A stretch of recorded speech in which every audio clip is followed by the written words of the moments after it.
I want to quickly show you how to remove and install one of these backup valves. First of all, it's shaped like an acorn, and you want the tip of the acorn, the bottom of the acorn, to be pointing towards your cleaner. If it's the other way, the thing will run in slow motion. You'll know there's a problem. Just take it off and flip it back on. So here's how you do it.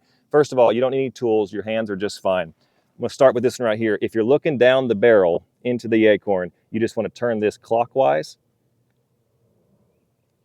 and that's going to release the hose, and then the hose just slides right off. You can tell there's a spiral on that one. There's some tracking on that one, so that's just going to slide in, and then you're going to slide this back. This time you'll go counterclockwise to tighten it.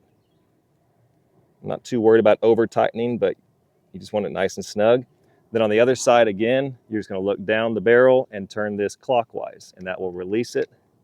Again, you just pull it off. You can see it's got a grip there. Put it back on. So obviously I'm not replacing my backup valve at the moment. Just tighten it back. You're going to go counterclockwise. I'm not replacing it, just showing you how to do it. It's really simple. And again, if you put it on backwards, the thing will run in slow motion and you'll know you got a problem. That's it. These things are on the Polaris units and a whole bunch more. You got to have them working. And if you need to replace one, I just want you to know this is a really, really simple fix. You can do it in 2 minutes.